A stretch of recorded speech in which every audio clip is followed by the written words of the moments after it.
Fight fans, welcome back to Carl Cruz at MMA. Today we got one of our OG guests, been around here since, the beginning of the channel, and now he's off in the UFC's 1-0, getting ready to make his return. This time, he's going to cross the world. He's traveling to Australia January 31st. He's taking on Mr. Jacob Malkoun. He is the Punisher. He is Mr. Torrez Finney. Yes, sir. Yes, sir. Thank you for the introduction. But hey, Carlo, happy to be here, man. Look, happy to be back on here. Just been grinding. Really been grinding. And not only obviously been grinding for this camp, but been grinding for the past 4 or 5 months. Just been really trying to excel my skill set. And I absolutely feel really confident and feel really good getting ready to go into this fight in Australia. Absolutely. The last time we had you on here was a while ago now. I think it was around last April, last May. You were coming off of your victory against Valentin. At the time, a lot of people were talking your name. A lot of people commenting about you. Maybe not for the best reasons, whatever, some negativity going on. Since then, man, how's life been? Lots happened since then for you. Yeah, lots have happened, man. I feel really good. Just been, enjoying the journey. I think that's a lot of the things that a lot of fighters don't sometimes do. They try to rush a lot of the process, and sometimes you get in that mode because you see like, man, I feel like I'm at this level, or I'm good enough to do this, and this, and you rush the process before you're built for the process, or built for wherever the task is at hand. And I'm just taking my time to get better, and I've been blessed to be here. Here in Gilroy, California, training under Daniel Cormier, and it's been a blessing to be here at the academy. On that point, I remember in the summer, I think it was sometime June, early July, I got a phone call from you, and you were like, "You won't believe who just called me," and I was like, "Who?" You're like Daniel Cormier. And you're telling me that he wants you to come out and maybe be part of this team.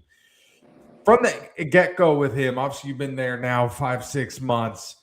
Was it instant chemistry with him and the rest of the guys there? Absolutely. I mean, it's so funny because I see so much of myself within him and vice versa of him within me. And we have, obviously grown up really good together, obviously in these past few months. But also not just him, but also the other coaches here, Ant-Dog, Anthony Figueroa, Jermaine Soto, Tiago Beowulf, Rosendo Sanchez. We have so many great coaches here that have been really benefiting, helping all of us grow together, and we all click together. It's quick. It's not hard to click with them, honestly. They always joking, they're always playing, they always getting at each other. And then we also have a lot of my teammates here. We have some of the guys that some that are currently in the UFC, like Emanal, Tommy Gantz, Jacoby. Chapolin who fought on Contender. There's somebody got Jeff Creighton, the Russians. We got so many of those. So it's so fun, and to have so many of these guys all here together, it's been really a blessing. And we're a really good team, man. It's very family oriented, and I've really enjoyed it. Going back on that Robert Valentin fight for a minute, obviously coming after that one, some people were criticizing the performance, but for you, what were some of your takeaways? What were some of the positives? I mean, at the end of the day, you went in there, you controlled them. You clearly won that fight. A lot of people's opinion, one of the judges didn't think so, but I think the rest of the world thought so. What were some of the things that, the positives of that we're going to build on going into this one? Well, one of the positives was I went a full 15 minutes once again. Inside of a UFC cage, but the other positive is like I was able to go out there and implement what I was able to do, but I didn't implement the entire game plan, and I think I got whatever those jitters out. Now, you might have some people say, "Oh, you get ready to fight in front of a huge crowd for the first time on the UFC stage," but to me, I don't look at it that way. I feel like I would have already performed even better in front of a crowd. I have already been in the Apex 4 straight times. And nothing against, obviously, the Apex, but it's just like the monotonous to it. It's the constant, it drags along sometimes. And I fought there 3 times on the Contender Series. Then I had to do my pro debut there. I mean, my UFC debut there. So it got to the point now, I'm like, all right, I want to change the scenery. And imagine this, and sitting here looking back at my career, 4 out of my last 5 pro fights have been in the UFC Apex. That's crazy, So, like, now I'm happy to be back in that stage. I'm happy to be back in that crowd, to feel that intensity, whether you're booing or cheering for me. I'm excited for that. But back to answering your question, yes, I had a lot of really good takeaways. I mean, I did some good things in there. I just missed a lot of opportunities. And, respect to Valentine for doing what he had to do to, obviously to, do everything he had to be to win the fight. But I missed so many opportunities that I should have finished them. I missed a lot of opportunities. And that wasn't me out there. I had injuries. Injured my pec 2 weeks before the fight. I was hurt, missed a little bit of training. It is what it is. You got to go out there and handle business. No excuses. But that performance, if anybody has watched any of my other fights, they have seen that I throw a lot of ground and pound strikes. They have seen that I'm a lot more active on the ground.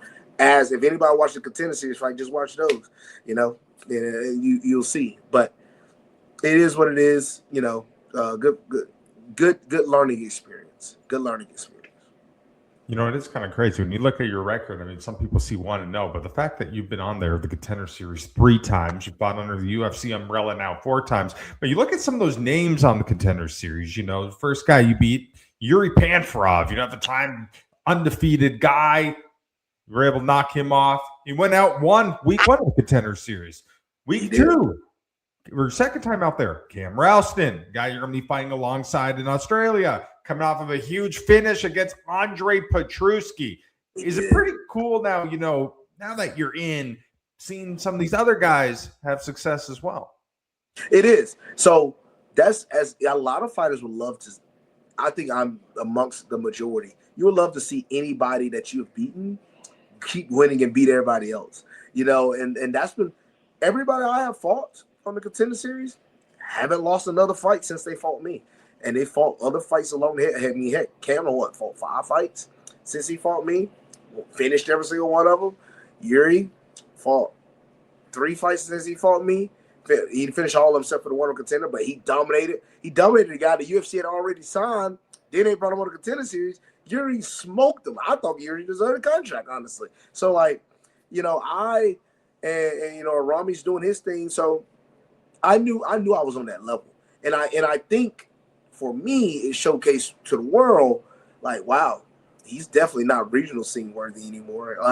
I'm beating all the best guys they bringing out of these different countries, and I'm like, who else you gonna keep getting me? You give me this guy. You gave me a Russian that can grapple, and then you gave me a long striker that's 6'5". Then you gave me a Rami, strong kickboxer that's explosive. I keep beating them all. Then I beat Valentine, but that's why I'm excited for a matchup like this, because in terms, crazy enough, Malkoun, we both have the same amount of fights. I'm 11. I got 11 pro fights. He has 11 pro fights. So we're both going to be going into our 12 pro fight together at the same time. But he has more UFC experience than me. So, those are some of the things that I look at, but I also look at some of the opponents he fought. I mean, especially the way that he fought them. I felt like I could do the same, and if not finish just about all of them, the guys he fought. I mean, Malkoun has went to decision with a lot of these guys, and he's good at what he does. He is tenacious. He stays on what he does. Really good with his single leg. Really good with his jab. Really good with his 1-2-1s. Malkoun's good at what he does, but I feel like what I bring to the table with my skill set outdoes what he's able to do. So that's why I'm really confident and excited to go into this fight. And you're right, this is going to both be our 12th pro fight. So in terms of who has more experience, you might can lean him because of the guys he fought. But heck, I don't fought just as much on that stage as well. So I feel really confident going in myself. Throughout your career here, I mean, you battled a little bit of flack. You've been hearing some crazy stuff, deal with some comments, negativity. But one thing with you, man, you're always so positive, man. You're so mentally strong. It doesn't faze you. You brush it off. For you, how important has the mental side of things been to your success? It's huge. And the mental side, just don't come from just me having to endure it over the years, because that's the hardening part. That's the growth part. When you constantly have to see that adversity, you're like, well, freak, I went through this already. Now I'm on to the next. But I think the huge part about that for me has been, my faith, my trust in my Lord Jesus Christ. Like, I really do believe that, he has me here for a purpose. And whatever that purpose may be, whether to go out to win every single fight or wherever, go out, to showcase how I deal with an L or something. I don't know. Whatever adversity God brings to me, I feel like it's my duty to allow that light to shine to others, to showcase like, hey, Finney was able to handle this. Hey, I can do it as well. I just want to be a blessing to others by showcasing from my actions that you can also do it as well. And yeah, I try my best to be positive, man. A lot of people, I can't tell you how many people was questioning, asking me so many things about going through the entire Contender Series thing or the last UFC fight, having to endure and go through those things so many times. To me, it just grew me. It never swayed me away from anything. It is what it is. I don't get mad. Like I said, I'm not never mad at Dana White. I'm not mad at the UFC. I'm not mad at anybody. Like, they gave me the opportunity. I made the best of it. Okay, you didn't like me that first time. Okay, hey, on to the next. On to the next. And that's the way I feel like everybody's got to live. You got to live day by day. On to the next. Do not look back in your rearview mirror. Look straight ahead.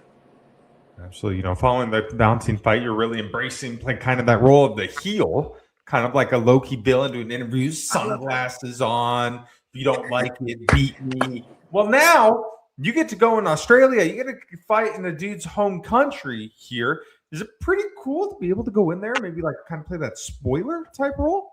Absolutely. Because people don't understand, I have yet to be the road dog as a fighter.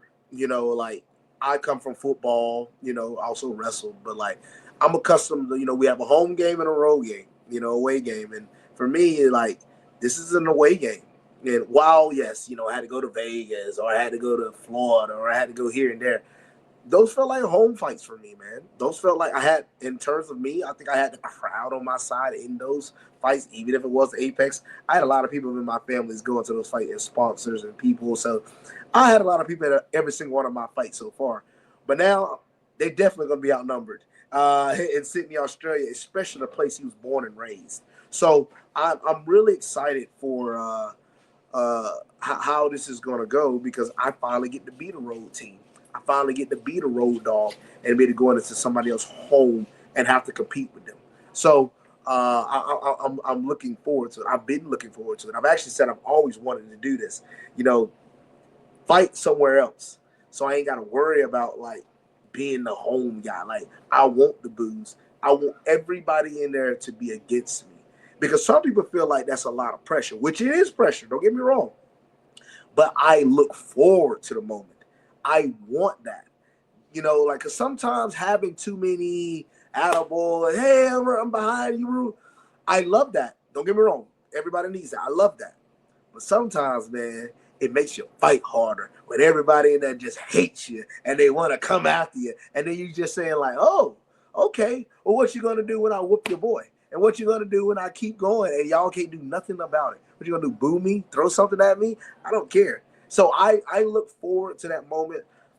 One of my favorite things is when I used to watch, like, the Steelers, when they go on the road, Steelers fan, go on the road, hostile environments, when they went to Baltimore and have to beat them, or so many other great teams, man. I mean, I can go this all day, Georgia going on the road, having to play a tough team in the hostile environments. I just look at it from that sports perspective. That's me. I'm going in a hostile environment. Hey, a lot of people against me. I got a few people going to the fight, but, 6, 7 people ain't going to be enough to overcome how many people did place for? 20,000 people. So it's not going to be enough to overcome that, but it'll be enough to I know everybody here at home in the States are rooting for me, so I'll feel their spirit when I'm in there. But yeah, I'm pumped. Stylistically, what do you think of this one? Really, I think this is actually a fun matchup. I think the UFC matchups went up really well. Two high level grapplers that are very like offensive with their grappling. And we do some things on the feet, we both do, but we both try to force that grappling on anybody we go against. And I think that's going to be one of those fights, who is able to implement their game plan better. And I think the game plan that we got going forth into this fight is going to be huge for us. And I think having that type of game plan, having that type of team behind me to be able to go forth with his is going to be huge. Now, I will say he's got a good team. You know, he obviously trains there and Gracie Smith Garage, I believe. He trains there with Robert Whitaker. You know, they have a lot of Aussie guys. Issue for Fitu. Like, I know of these guys because they fought Cam Rousen. I'm big in watching film. And so when, you know, Cam fought two of his team, fought Isu and fought Jacob Malkoun. And then obviously, seeing that, you know, it's funny how it all intertwines. I fought Cam. Now I'm about to fight Jacob while Cam fought Jacob. So it's pretty cool. You know, obviously with a big win over Malkoun here, it's a guy who's, I believe, 5-2 in the UFC, your second known name in the division. Do you think that really is going to signify what you need starting off this year, and especially, you know, starting off first fight with the new camp? Yes, I think it staples me. I think this fight staples me as, okay, this is a guy that's going to be something to reckon with here in the UFC. To be able to go on the road in his hometown and beat a guy that has so much more UFC experience than I do, and has a quality record, has fought quality guys. Heck, he's about to fight. He fought Brendan Allen, and a lot of people that watched that fight thought he won that fight. And Brendan's about to get ready to be in title contentions, you know. So, you know, it definitely showcases that I'm on that level. You know, I definitely remember, you know, just 2 years ago, you know, if you fight like that in the UFC, you're gonna get decimated, and that stuck with me.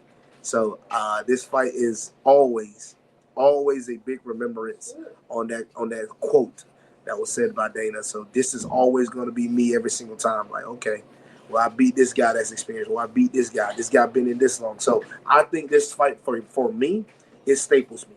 Yes, absolutely. Absolutely, man. So always when we talk, we like to bring some wrestling into it. We're both big wrestling fans. So a couple years ago, I asked you, I think it was when you was going on to your third time on the Contender series. I asked you, you know, in WWE, what kind of moment would this be? And you talked about the whole Cody Rhodes trying to finish your story. That was where it's at right now. Right now, I have a different storyline that I think currently fits your career, and I'm going to tease it, and I want you to guess what you think it is and talk on it.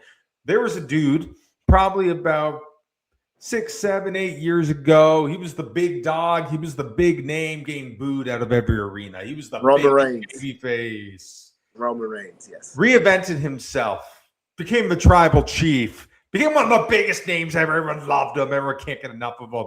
Are we feeling this? Is this type of vibe for us? You know what? I do get that vibe. You know what? That's actually a good point you say that. I do get that vibe. Because honestly, as crazy as this may sound, like I've been getting so many messages from so many fans that have been really supportive. You know, it'd be like, all right, Finney, I'm behind you, but you can't fight like that like you did last time. You know, like, you know, I hear all that stuff, but I read them. You know, I just for the fun of it. I don't take too much into it, but because I know me, I know how I actually compete. I know what I'm actually going to go out there and do. You know, compared to a one-off. That was a one-off. You know, everybody has a bad one. You know, Undertaker had an awful match with Goldberg. Roman had an awful match with The Undertaker. You know, everybody has a bad one. It happens. Heck, Tom Brady had a game where he threw 4 interceptions. It is what it is. I've seen great athletes have bad games. And that was what it was for me. That was a bad fight. If you looked at through my whole career, you never seen me fight anything like that. So I feel like that was more of an outlier than and an anomaly, rather than it being the the usual. So it is what it is. I do feel like a little bit of a resurgence, but I'm just gonna go out there and do me, whether they love me or hate me, you know, because I know the people that support me. I have my team behind me. I have my coaches behind me. I have my family behind me. I have my friends behind me, you know. So the people that are supporting me, you know, them are the ones that I care about, and anybody else's words really only matter so much to me. But I am thankful for all the fans that have been really supportive of me and pushing me along this way. You know, in addition to training all year, you've also done some other cool stuff. You've been acting. You were, I believe, going out to Texas. You were in a movie, a TV series. What was that? I was in a movie. Yes, I was in a movie. It was called Blood Money 2. I was blessed to be in that movie. You know, I had a do a fight scene, and I also did multiple scenes where I had a gun, I'm fighting, and then a lot of crazy things. The movie's supposed to come out this year. They're still in the editing process.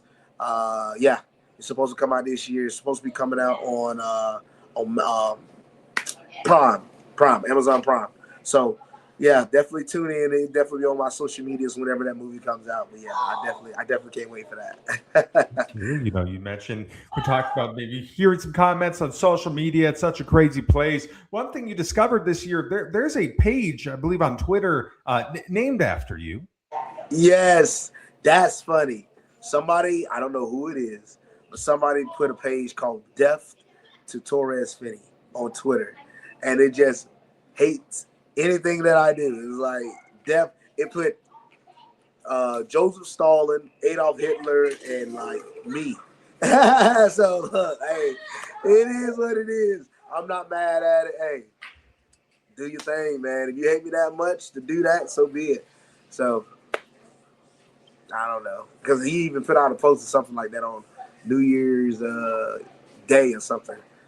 This is my first I hate Torrez Finney post. So I'm like, okay, it is what it is. But I don't follow him, but people have sent things to me from it. So it is what it is. But I don't get mad. I laugh at that stuff. Because the way I look at it, it's pretty fun to be able to be at least notable to, a plethora of people. And you got some that love you, and then you got some that absolutely hate you. So, and it's funny that they hate you because they don't even know you. So they don't even know me. But it is what it is. They just from a perception of seeing me on TV for like 20 minutes. Absolutely. So obviously you're from the great state, Georgia. Another one of your guys from that state, Mr. Malkoun Wellmaker. Recently he had a fight, kind of crazy situation, 48 hours, didn't go his way, picked up his first loss. For you, obviously being really close with him, what was it like watching that? Well, that was tough to watch. I'm a big fan of Malkoun. Malkoun is, we've been together for a minute, like coming up, through the regional scenes together, and yeah, man, it was just a tough fight, unexpected. I remember when he had got the matchup, I took a peek at him, and funny enough, we had two of our teammates that fought on the same card as what's his name again? Oh my gosh, Ethan Ewing. Yes, that's right. They fought on the same card because Ewing was the main event. And I'm like, oh, Ewing's good. Ewing's good. So we all watching the fight here. And the Russians were like, who you got? I said, I'm going with my boy Malkoun. He said, I seen that boy Ewing, fight. He knocked the guy out quick. And I was like, yeah, but I was like, he's not going to be able to do that to Malkoun. And after watching how the fight went, I was like, this boy is really good.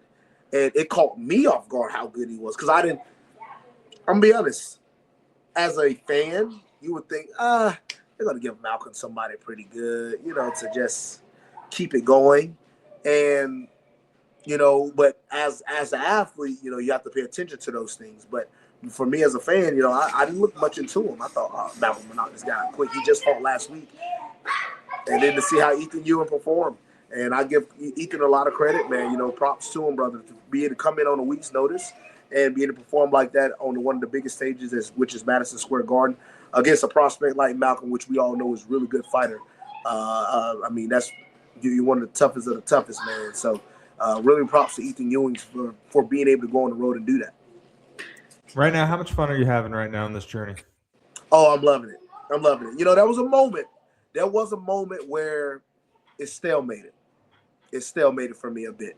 But then I remember that, you have to have these seasons in life to see, like, okay, how bad do you want it? How bad do you really love this? And I think I really did love it. I think I needed to go through a season like that, and which helped me put me in this position here. And now it has have me ready for what's going to be preparing me for the rest of my career on January 31st. You feel like you're the best Torrez Finney you've ever been right now? Yes, absolutely. This is going to be definitely the best version of me you've ever seen. I have no doubt about that. Just continue to stay, healthy in this camp. Continue to stay, not allowing, everybody's going to have bumps and bruises coming into a fight. But for me, just making sure those bumps and bruises as minor as possible. And, yeah, Honestly, I do. I think this is going to be the best version of me you've ever seen, and I am so pumped to be able to come out here and fight because I will say, the coaches here, DC, has brought a little bit out of a side out of me that, sometimes you don't know that's in you. He pushes you to the breaking point. And honestly, he says it best. He wants you to break, and then we push past the breaking point. Yeah, we've done that a lot, and it tests all of us. It's tough. It's tough training here. It is. But you see how bad you really want it, and I've never wavered. I kept pushing forward. So, yeah, I can't wait. I can't wait. Last year you were able to have one contest, ran into some injury stuff that made you pull out of another one. But this year, we're looking to stay active? Yes, absolutely. Goal is to get 3. Goal every year is to get 3. It just so happened to be where, I only had 1, but I think I need that, because I tell people, for me, I need to allow my skill set to catch up with my career, because my career was here, my skill set was here, and now it's catching up. It's all right. Now we're ready, because as you know, I was 1 minute I just made my pro debut. Next minute I'm just fighting on the Icon. The next thing I know, I'm on the Contender series. Like, freak. That all happened in the span of 3 years? And I had 3 years of me fighting MMA, not 3 years of me training. 3 years of me fighting MMA. So everything was like whoosh. So, granted, I've been training full time ever since I basically started. So, I definitely see my growth, but I just knew things were going so fast. So now I think I am ready for whatever comes forth. And we're going to continue to keep getting better and continue to be prepared for anything that comes forth towards us. For this next fight, interesting. You're the first fight of the whole card. Do you like that? First fight on the prelims. Oh, first fight on the prelims. Okay. Mm-hmm. Do you like being able to get it out and do it early? Yes, I actually said I always wanted to do that. So one of the things, we'll be fighting in the morning. It'll be around 10:30 to 11 o'clock when we're fighting. 2, what is it? So you have the road to UFC, and then you have the early prelims, and then you have the prelims, and then obviously the main card. So I get a chance to kick off the prelims, and that's going to be a huge thing, for me, going to kick it off, because there's going to be a lot of people already in there. From the road to the UFC, which is 5 fights. The early prelim has 2 or 3 fights, and then I'm on there next. So it's gonna be pretty cool. Another thing that I think is really cool for MMA fans is they're shifting over to Paramount. So starting in this next pay-per-view here in a couple of weeks, you have the app. You can just watch it. No more having to order the pay-per-view. No more having to go to B-dubs because you don't want to order it at home. My opinion, I think a lot of other people's opinion, a lot more eyeballs are about to get on this. And I think that first card is such a banger. Patty and Gaethje and the rest of the crew, a lot of people are going to be buzzing the following week. Do you think it's a great opportunity for a lot of people to see you fight?